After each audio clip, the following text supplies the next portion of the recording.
মৃত্যু ছাড়া মানুষের একান্ত আপন কিছু হয় না, মানে সবাইকেই নিজের মনে হয় এটা আমার ওটা আমার, কিন্তু জানি কেউ আমার না। Good morning, welcome to our channel. আশা করি আপনারা সবাই ভালো আছেন, আমরাও ভালো আছি। সকাল সকাল রান্না করেছি, সোনা খেয়ে দিয়ে স্কুলে চলে গেছে। আর সোনা স্কুলে চলে যাওয়ার পর আমি এখন চলে এসেছি এই যে ফুল তুলতে, ভগবানের পুজো দেব। আর আজ বেশ ঠান্ডা হাওয়া হচ্ছে, এই হাওয়ার জন্য দেখুন ফুলের পাপড়ি ছিঁড়ে গেছে। ভালোই হাওয়া হচ্ছে, মনে হয় ঠান্ডার সূচনা হচ্ছে এই আর কি। কোথায় গেল ফুলটা? ফুল তুলবো তা, ভালো একটা ফুল ফুটছে না দেখুন এখানে। তো আমার মেয়েও তাড়াতাড়ি ঘুম থেকে উঠে গেছে, তো পুজো দিয়ে ওকে খাইয়ে তারপরে ঘুম পাড়িয়ে দেবো। না হলে এই যে সারাদিন জেগে থাকলে ঘ্যান ঘ্যান করতে থাকবে, আমার কাজ করতে দেবে না। এবার ওর ঘুম পাড়াতে গিয়ে আমি না ঘুমিয়ে পড়ি। গাঁদা ফুলগুলো বেশ মাঝখানে ফুটছিল, এখন আবার ফোটা কম হয়ে গেছে। দেখুন গাঁদা ফুলের সাইজটাও ছোট হয়ে গেছে। মাঝখানে কয়েকদিন খুব ভালো হচ্ছিল দেখুন।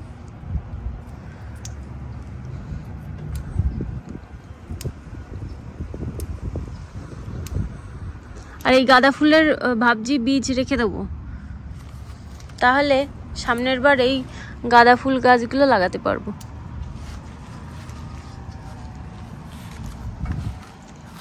তো ফুল তোলা হয়ে গেছে, এবার পুজো দিয়ে নেব। আর আজকে বেশ রোদে দাঁড়িয়ে থাকতে ভালো লাগছে, কারণ একটু ঠান্ডা পড়েছে, একটু ঠান্ডা ঠান্ডা হাওয়া হচ্ছে।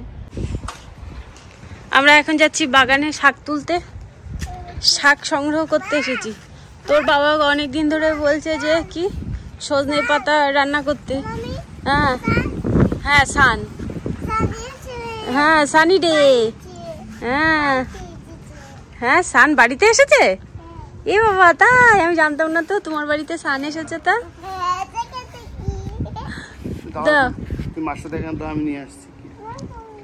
সজনে পাতা নিয়ে এসো। এখন সজনের পাতা তোলা হচ্ছে।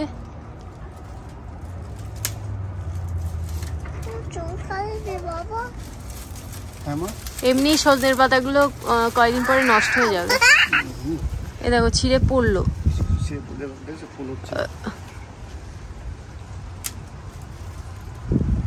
আর তুলতে হবে না, আর লাগবে একদিন রান্না করে দেখি কেমন হয়। তারপর ওই যে ওই যেখানে ডাল বেশি সেখান থেকে ভেঙে নিচ্ছি।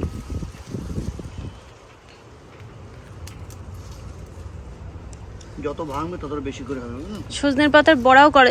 আর করুন, আজকে শাক হিসেবে রান্না করে অন্যদিন বড়া রান্না করছি। আর করতে হবে না, এরকম সমিতিতে ভেঙে কোনো গাছে একটা দুটো করে ডাল দেয়, ঠিক আছে? তারপর তো বড় গাছ তো আছে, সবগুলো কচি করে। এই সময় হয়তো আমের মুকুল হয়, কিন্তু আমাদের বাড়িতে কি জানো আমড়ার মুকুল হয়েছে। এই ফুল হচ্ছিল তো সজনের ফুল। কত ফুল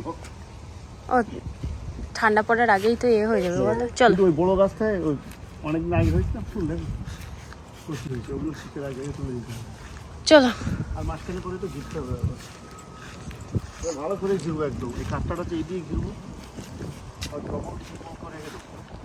এখান থেকে লাইন বড়টাকে ডেকেছি, অনেক কাজ আছে, দুজন মিলে করবো।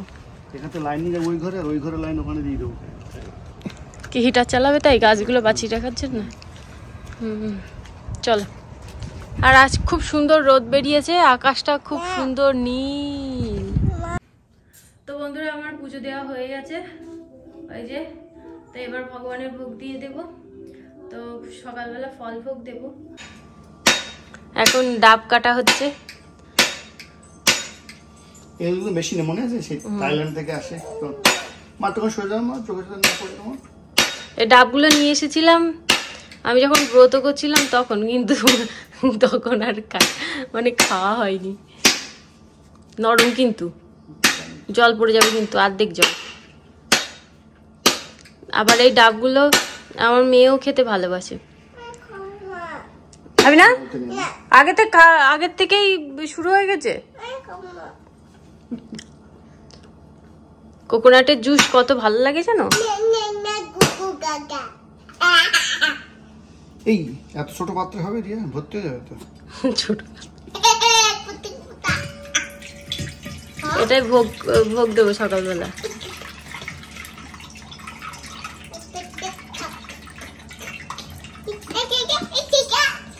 আরো আছে জল, কতটা জল হলো দেখেছো? 1 গ্লাস জল হয়েছে। সাদা জল দেখা যায় না, আর সাদা জল হয়েছে আমার ভাগ্যে চপ। দেখি দাও।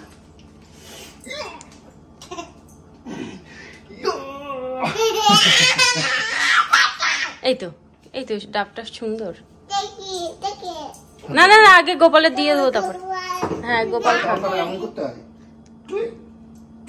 আগে গোপালকে দেবো তারপর আমি। ওকে ও ঘুমাবে তোমার সাথে। একটুখানি বাইরে যাবে। এখানে আছে বেদানা, তারপরে 1 টুকরো হচ্ছে পেঁপে আছে, কালকে ভোগ নিবেদন করেছিলাম আর এইটুকু ফ্রিজে রেখে দিয়েছিলাম। পেঁপে আর হচ্ছে পেয়ারা। তো আজ সকালবেলা ভগবানকে ভোগ নিবেদন করেছি, এই যে এই ফলগুলো। হ্যাঁ আমার। তো বন্ধুরা আমি দুপুরবেলা চলে এসেছি রান্নাঘরে রান্না করতে। তো আজ রান্না করব এই যে ধুন্দুলের খোসা ছাড়িয়ে নিচ্ছি, আর হচ্ছে সোনার বাবা যে নিয়ে এসেছিল বাইরে থেকে সজনের পাতাটা রান্না করব।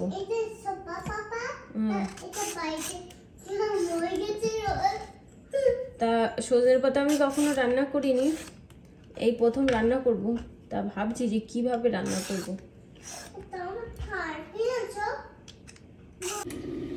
তো সজনের পাতাগুলো সুন্দর করে আমি ধুয়ে নিয়েছি গরম জল দিয়ে, তারপরে এইভাবে বেছে নিয়েছি, একটা একটা করে বাঁচিয়ে নিয়ে একটা ডাল ধরেছি, ডাল ধরে টান দিয়েছি, তো এরকমভাবে এসেছে।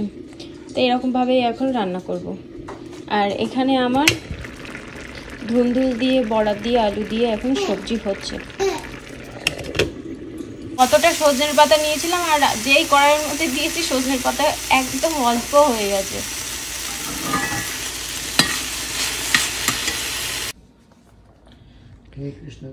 তো আমার মায়ের স্নান করিয়ে দিয়েছি, একা একা নমস্কার করবে না, বাবার সঙ্গে নমস্কার করবে। কে বলো সজনের পাতা কেমন লাগছে?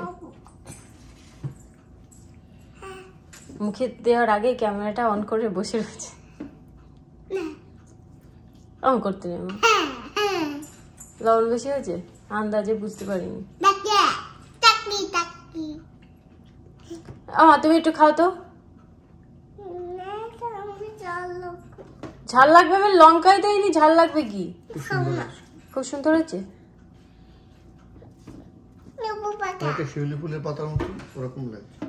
শিউলি ফুলের পাতা বিশাল তিতু, তিতো বিশাল। নিমের পাতার মতো তেতো। তো বন্ধুরা আমি এখন যাব ওয়ালমার্টে, আমার মেয়ের দুধ শেষ হয়ে গেছে, দুধ আনতে যাব। তো ভাবছিলাম যে সোনা স্কুল থেকে বাড়ি আসার পরই যাব। তো সোনা স্কুল থেকে বাড়ি চলে এসেছে। তো এখন আমি একাই যাব, বাচ্চাদের নিয়ে যাব না, কারণ বাইরে প্রচণ্ড হাওয়া হচ্ছে। ঠান্ডা অতটা নেই কিন্তু হাওয়া হচ্ছে, এই হাওয়া গায়ে লেগে গেলে ঠান্ডা লেগে যেতে পারে, ওই জন্য বাচ্চাদের নিয়ে যাব না। তো তাড়াতাড়ি যাব, তাড়াতাড়ি চলে আসবো। একা একা গেলে তাড়াতাড়ি যাওয়াও যায় আসাও যায়, আর এই সাঙ্গপাঙ্গ নিয়ে গেলে দেরি হয়ে যায়। গাড়িতে বসাও, সিট বেল্ট পরাও, তারপরে আবার নিয়ে যাও, নিয়ে গিয়ে আবার সিট বেল্ট খোলো, তারপরে গাড়ি থেকে নামাও, আবার বাড়ি আসার সময় সিট বেল্ট পরাও, ও ঝামেলা। তারপরে ও বিশাল ঝামেলা। তো একা একা গিয়ে নিজের মতন মানে ঘোরাও যাবে, আবার জিনিসপত্র নিয়েও আসা যাবে। তো যাই, আমি ওয়ালমার্টে যাই। আর হ্যাঁ আমি তোমাকে নিয়ে যাবো না, যাবো না, নিয়ে যাবো না। আর এখন বাইরে রোদ আছে, এখন 4:30 এখনো বাজিনি। তো যাই ঘুরে আসি। বলতে নেই, বাইরে দেখেছো কেমন ঠান্ডা, বাইরে কেমন হাওয়া হচ্ছে। তো দাদা দেখবে ওর বুনুকে, ওর দাদাকে বলেছে যে বুনুকে বেশি জ্বালাতন না করতে। বুনুর পিছনে লাগে আমার ছেলে, আর কিছু না। তো তো চলুন যাওয়া যাক। না এখানে বাড়ি বসে বসে আমি করে না, বাচ্চাদের যেতে নেই, ঠান্ডার সময় বাচ্চাদের বাড়ি থেকে বেরোতে নেই। যাচ্ছে বাবা, কত জোরে গাড়ি আসছে, গাড়ি এসেই যাচ্ছে। এবার রাস্তা ফাঁকা আছে, এবার আমি যাব।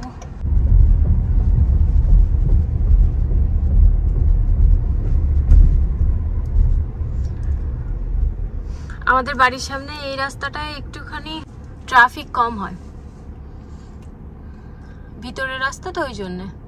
আর ওইখানে মনে হয় ইলেকট্রিকের কাজ হচ্ছে। তো এখন বিকাল 4:28 বাজে, আমি চলে এসেছি ওয়ালমার্টে। কি সুন্দর রোদ বলুন, কিন্তু গায়ে লাগছে না, হাওয়া হচ্ছে তো ওই জন্য। আর এই বিদেশিগুলোর একদম ঠান্ডা লাগে না মনে হয়, ঠান্ডার সময় এরকম মানে সোয়েটার না পরেই চলে। এখানের স্কোয়াশের দাম অনেকটাই কম, তা ভাবছি 2টা স্কোয়াশ নিই। স্কোয়াশ ভাজা করলে ভালো লাগে। মেয়েটা তো কিছু খাচ্ছে না কটা দিন ধরে, তোর জন্যে ওয়াটারমেলন নিই একটা। আমার মেয়ে অ্যাভোকাডো খেতে ভালোবাসে, কিন্তু অ্যাভোকাডোটাও খাচ্ছে না, কি হয়েছে কি জানি, খেতে চায় না কিছু। এখানে দেখুন অনেক ধরনের তোফু আছে, তো আমি একটা নিয়ে নিচ্ছি। বাহ, আজ কত সবজি, অন্য সময় এত সবজি থাকে না। লেটুস পাতা নেব, স্যান্ডউইচ বানাবে আমার ছেলে, স্যান্ডউইচের মধ্যে দেবে। পাতার অবস্থা সেরকম ভালো না। দেখুন কত সবজি। বেগুন নেবো এখান থেকে, অনেক দিন বেগুন রান্না করা হয়নি, অনেক দিন বলতে 1 মাস।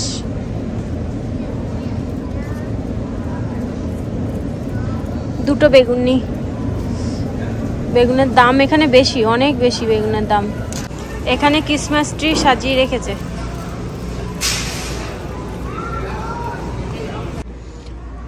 এখানে বাচ্চাদের ঠান্ডার পোশাক উঠে গেছে, অনেক ধরনের সোয়েটার উঠেছে দেখুন। আর সামনে তো এখনো ঠান্ডা আছে, এখনো অনেক সোয়েটার ওঠা বাকি আছে, নতুন নতুন সোয়েটার উঠবে। তো বন্ধুরা এখানে দেখুন কত সুন্দর সুন্দর চায়ের কাপ উঠেছে। তো এই কাপগুলো আমি অনেকদিন ধরে খুঁজছিলাম যে এখানে পাওয়া যায় কিনা, অবশেষে পেলাম। ভালো লাগছে কিন্তু। তো সব জিনিসগুলো পে করা হয়ে গেছে। এত হাওয়া হচ্ছে বাইরে, বাবারে। এখনো 5:30 বাজেনি, কিন্তু অন্ধকার হয়ে গেছে। আমাদের এখানে ঠান্ডা না, তো ঠান্ডার থেকে হাওয়া হয় বেশি। গাড়ি ঠেলে নিয়ে যাওয়া যাচ্ছে না, এত হাওয়া হচ্ছে।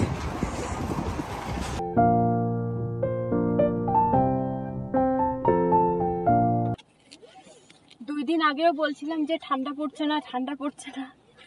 এবার ঠান্ডা শুরু হয়েছে, এবার আর বাইরে বেরোনো যাবে না, যা হাওয়া। আমাদের এখানে ঠান্ডা যত না পড়ে তার থেকে হাওয়া হয় বেশি। গরমের সময় এত সুন্দর হাওয়া হবে না, যত হাওয়া এই ঠান্ডার সময়। তো চলুন গাড়িতে উঠে পড়েছি, বাড়ি যাওয়া যাক। আমার ছেলে ফোন করেছিল যে কখন আসছে, আমি বলছি এক্ষুনি আসছি।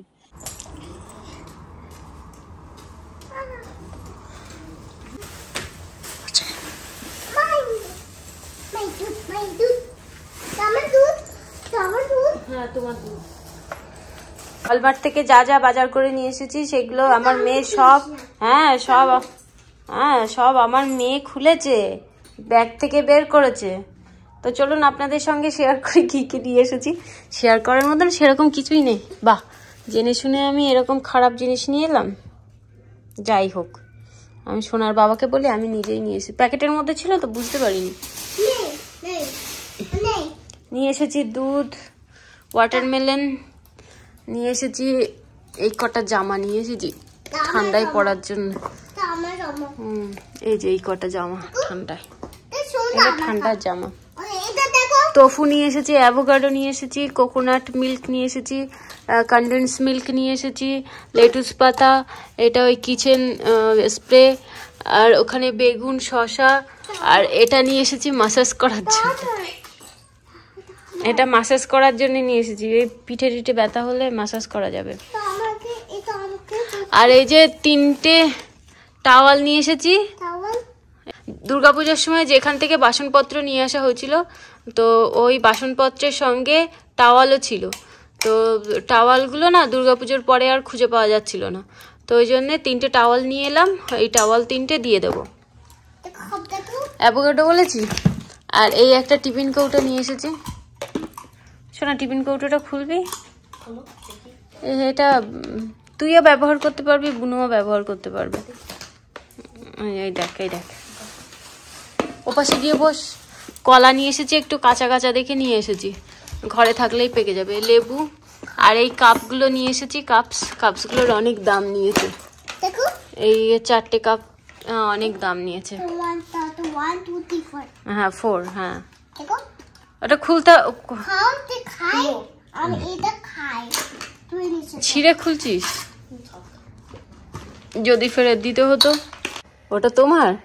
আমি ভাবলাম এটা আমার জন্য নিয়ে আসি, আমার পিঠ ব্যথা করে, পা ব্যথা করে, অমন করবো? এটা ভালো জিনিস, কি আরাম। শেখাও। কি ভালো লাগছে। আর আমার মেয়ের জন্য এইগুলো নিয়ে এসেছি। এই একটা জামা। হ্যাঁ, এই জামাগুলো সেল দিচ্ছিল, ওই জন্য নিয়ে এসেছি এই জামাটা। বেশি দাম না এগুলো। এই একটা গেঞ্জি নিয়ে এসেছি। এই যে সামনে আমাদের পিকনিক আসছে, পিকনিকে যাব। এই একটা গেঞ্জি। আর এই প্যান্টটার দাম বেশি নিয়েছে। এই যে প্যান্ট এই গেঞ্জির সঙ্গে, ব্যাস। মোটা আছে, পরতে পারবে ঠান্ডার মধ্যে। আপনাদের তো দেখানোই হলো না, এই গ্যাস লাইটটা নিয়ে এলাম। আমি এই ঠাকুর ঘরের জন্য গ্যাস লাইট নিয়ে আসতে চেয়েছিলাম, তো ছোট ছোট গ্যাস লাইট। তা ভাবছি যে এই বড়টা নিয়ে, যে বড় গ্যাস লাইটটা নিয়ে যাই। দেখুন কত সুন্দর না, অনেক দিন চলে যাবে ঠাকুর ঘরে রাখলে। বড় দেখেই নিয়ে এসেছি। একসঙ্গে 2টো পাওয়া যাচ্ছিল, তা ভাবছি একসঙ্গে 2টো নিয়েও কি করব। আমার তো রান্নায়ও মানে গ্যাসেও তো ব্যবহার হয় না, বড় দেখে নিয়ে যাই, অনেক দিন চলে যায়। আর একটা জিনিস নিয়ে এসেছি, আপনাদের দেখাইনি। আমার তো এরকম একটা কড়াই আছে বড়, তো ছোট দেখে নিয়ে এলাম। মাঝে মাঝে অল্প কিছু ভাজা করতে গেলে না সেই বড় কড়াই ব্যবহার করতে হয়, তো ওই জন্য ছোট নিয়ে এলাম। কিন্তু এই কড়াইটা না অনেক দিন ব্যবহার করতে হবে। তারপরে এখন যে কড়াইটা ব্যবহার করি, পুরনো কড়াই, ওই কড়াইটার মতন হবে। কারণ এর থেকে কালি, প্রথম রান্না করলে না কালি উঠবে। কিন্তু এই লোহার কড়াইগুলো ভালো, রান্না করতে করতে পুরো ননস্টিকের মতো হয়ে যায়, ননস্টিক আর লাগে না। তো এখানে দুধ জাল দিয়ে দিচ্ছি, ছানা তৈরি করব। কালকে দেখি পনিরের সবজি রান্না করতে পারি কিনা। মা শব্দ করছো কেন মা? নতুন পাত্রটা এনে এখানে জাল দিয়ে দিয়েছি, দেখুন লোহা এরকম বের হচ্ছে। প্রথম যাও, তো নতুন পাত্র নিয়ে আসলে না রান্না করার পরে এই রকম বের হয়, তারপরে আস্তে আস্তে রান্না করতে করতে ননস্টিকের মতো হয়ে যায়। এখন এর উপরে কিন্তু ধার আছে। এটা ওটা ভাজতে ভাজতে ভাজতে ভাজতে তারপরে সুন্দর হবে। ভালো করে মেজে তেল দিয়ে রাখতে হবে, না হলে কি হয় বলুন তো, কেমন এরকম জং ধরে যায় এমন মনে হয়। রান্না করার আগে আবার মাজতে হবে না হলে। তো নতুন কড়াইটা আজই ব্যবহার করি, আর কড়াইটা কিন্তু খুব ভালো করে আমি মেজে নিয়েছি। তারপরে এর মধ্যে দিয়ে দিয়েছি সর্ষের তেল। এবার দিয়ে দেবো টফু। তো বন্ধুরা এখানে দেখুন টফুটা ভাজা হয়ে গেছে। আর যেহেতু নতুন কড়াই, ওই জন্য একটু একটু কিন্তু কড়াইয়ের মধ্যে লেগেও যাচ্ছে, আর এরা খসখস করছে। কিন্তু বেশি তেল লাগেনি, কিন্তু অল্প তেলের মধ্যেই কিন্তু এই টফুটা ভাজা হয়ে গেছে। তো বন্ধুরা দেখুন এখানে ছানা কাটা হয়ে গেছে, এবার পনিরের শেপ করে নেব। সোনা এখানে স্যান্ডউইচ বানাচ্ছে। এই যে সোনাই বানাচ্ছে, আমি শুধু তোফুটা ভেজে দিয়েছি আর এই ব্রেডগুলো গরম করে দিয়েছি, তারপরে সোনাই সব কিছু বানাচ্ছে। তো এর মধ্যে দেওয়া হয়েছে লেটুস পাতা, শসা আর হচ্ছে তোফু। আর কি দেওয়া হলো সোনা? লেটুস তো বললাম। ও, মায়ও দেওয়া হয়েছে, হ্যাঁ একটু একটু ছিল, মায়ে দেওয়া হয়েছে। মায়ও নিয়ে আসলে হতো, মনে থাকে না, লিখে নিলে হয়, তা আমার আর মনে থাকে না। তো দেখুন আমাদের এটাই হচ্ছে ডিনার। মাঝে মাঝে এরকমই, এই যে ইনার কাছে জিজ্ঞাসা করা হয়েছে যে কি খাবে, পাস্তা রান্না করব না রুটি খাবে, তা উনি বলছে নুটি। হ্যাঁ, তা উনার জন্যই করা হচ্ছে। হ্যাঁ, ওই যে সোনা দেখুন কি সুন্দর করে। আর সোনার কিন্তু হাত ধোয়া আছে, ঠিক আছে, হাত ধুয়ে তারপরে এই যে স্যান্ডউইচ বানাচ্ছে।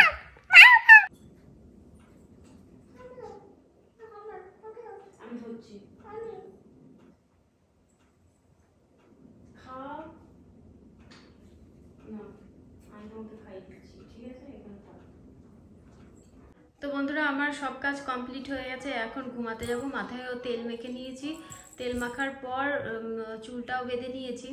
কয়েকটা দিন ধরে কি মনে হচ্ছে বলুন তো, কয়েকটা দিন ধরে মনে হচ্ছে যে আমি ইন্ডিয়া থেকে অনেক দিন হয়ে গেল এসেছি, এমনি অনেক দিন হয়ে গেছে, তবুও মনে হচ্ছে যে আমি ইন্ডিয়াতে এবার যাইনি, এরকমই মনে হচ্ছে। অনেকটা মাস হয়ে গেছে, ওই জন্য হয়তো মনে হচ্ছে কি আবার যদি ঘুরে আসতে পারতাম বেশ ভালো হতো। সেই তো একঘেয়ে জীবন আমাদের, আপনারা তো দেখেনি, সেই একই সকালবেলা ওঠো, ছেলে স্কুলে যাচ্ছে, ছেলে স্কুলে যাওয়ার পর পুজো দেওয়া, তারপর মেয়ে ঘুম থেকে উঠলে মেয়েকে খাওয়ানো, আবার ঘুম পাড়ানো, ঘুম থেকে উঠলে রান্না বান্না করা, তারপরে মেয়েকে খাওয়ানো। প্রত্যেক দিন এরকমই হচ্ছে। বিকালবেলা ছেলেকে নিয়ে সকালে গেলাম বা কুমনে গেলাম, বাড়ি এসে রান্না বান্না, আবার খেয়ে দিয়ে ঘুমাও, এর বাইরে কিছু হয় না। মাঝে মাঝে সপ্তাহে একদিন আমরা মন্দিরে যাই, এটাই রুটিন, পুরো সপ্তাহের এরকমই রুটিন আপনারা যেটা দেখছেন। তো মাঝে মাঝে মনে হয় যে এই রুটিনের থেকে যদি একটুখানি বের হতে পারতাম বেশ ভালো হতো। ইন্ডিয়াতে যেরকম আত্মীয় স্বজন ছড়ানো থাকে, ওরকম যদি আত্মীয় স্বজনের বাড়ি থেকে ঘুরে আসতে পারতাম বেশ ভালো হতো, কিন্তু সেটা তো হওয়ার না। কি আর করা যাবে। মাঝে মাঝে তো মনে হয় যে আমার বাবার বাড়ি যদি আমেরিকাতে কোথাও হতো, তাহলে টুক করে গিয়ে বাচ্চাদের যখন শনি রবিবার স্কুল ছুটি থাকে তখন ঘুরে আসতে পারতাম। জানি এটা জড়জগৎ, কেউ আমার না, আমিও কারণ না, তবুও মায়ার মধ্যে আছি তো আমরা এখনো। তো ওই জন্য সবার জন্য খুবই মন খারাপ করে। জানি এই মন খারাপের কথা আপনাদের সঙ্গে শেয়ার করলে অনেকে অনেক রকমভাবে কমেন্ট করবেন, কিন্তু করার কিছু না, এটাই বাস্তব। সবার জন্য মন খারাপ করে। হ্যাঁ, সবার জন্য মন খারাপের কথা বললে অনেকে হয়তো বলবেন যে তাহলে তো ইন্ডিয়াতে গিয়েই থাকতে পারো, এখানে থাকার কোনো দরকার নেই, কিন্তু সেটাও তো হবে না। ওখানে গিয়েও তো সেই একই রকমের মন খারাপ হবে। ওর বাবা হয়তো এখানে থাকলো কাজের সূত্রে, আমাকে তো সেই একা একা বিয়ের পর কয়েক বছর যেরকম ওখানে কাটিয়েছি একা একা, সেরকমভাবেই কাটাতে হবে। মানে আর একটুখানি বাচ্চা কাচ্চাগুলো বড় হোক। সত্যি সত্যি আমার এখানে থাকতে ইচ্ছা করে না। বাচ্চা কাচ্চাগুলো আর একটুখানি বড় হলে, যদি ভগবান বাঁচিয়ে রাখেন, তখন ইন্ডিয়াতে থাকারই খুবই ইচ্ছা। আগে সোনার বাবা এখান থেকে যেতে চাইতো না, কিন্তু আস্তে আস্তে বয়স হচ্ছে ওরও এখন এখানে মন টেকে না, ওরও ইন্ডিয়াতে যেতে খুবই ইচ্ছা করে। তা বলছে ছেলে মেয়েগুলো একটুখানি বড় হোক, তারপরে ইন্ডিয়ায় চলে যাব। আমারও সেটাই ইচ্ছা যে ছেলে মেয়েগুলো একটুখানি বড় হলেই ইন্ডিয়াতে যাব। জানি না, ভগবানের তো আলাদা প্ল্যান থাকে, আমাদের প্ল্যান মতন তো সব কিছু হয় না। ভগবান যেটা যার কপালে যেভাবে লিখে রেখে দিয়েছে সেটাই হবে। জানি না আদেও আমি ইন্ডিয়াতে বয়স হয়ে গেলে থাকতে পারবো কি না, এখানে থাকবো কি ইন্ডিয়াতে থাকবো সেটাও জানি না। ভগবান যেভাবে চালাবে, যেখানে নিয়ে যাবে সেখানেই যেতে হবে। শুধু আমার ইচ্ছাটা আপনাদের সঙ্গে প্রকাশ করলাম যে আমার এখানে সত্যি সত্যিই থাকতে ইচ্ছা করে না, আমার ইন্ডিয়াতেই সবার সঙ্গে থাকতে ইচ্ছা করে। জানি মৃত্যু ছাড়া মানুষের একান্ত আপন কিছু হয় না, যেহেতু আমরা মায়া জগতে আছি, তো সবার উপরে মায়া আছে, ওই জন্যে সবাইকেই নিজের মনে হয় এটা আমার ওটা আমার, কিন্তু জানি কেউ আমার না, আমিও কারণ না, আর আমারও কেউ না, এটাই বাস্তব। কিন্তু মনটাকে বোঝানো যায় না, মাঝে মাঝে মনটা শুধু মানে উড়ু উড়ু করে যে এই মায়ের সঙ্গে দেখা হলে ভালো হতো, এই বাবার সঙ্গে দেখা হলে ভালো হতো, অমুকের সঙ্গে দেখা হলে ভালো হতো, এই শ্বশুরবাড়ি থাকলে ভালো হতো, এরকম মাঝে মাঝে মনে হয়, কি আর করা যাবে। তো বন্ধুরা, তাহলে আজকের মতো ব্লগটা এই পর্যন্তই, দেখা হবে নতুন ব্লগে। আপনারা সুস্থ থাকবেন, ভালো থাকবেন, আর ব্লগটা যদি আপনাদের ভালো লেগে থাকে like share subscribe. Bye bye, good night, দেখা হবে একটা নতুন ব্লগে। আমার ছেলে ঘুমিয়ে পড়েছে, এবার মেয়েকে নিয়েও ঘুমাতে যাব।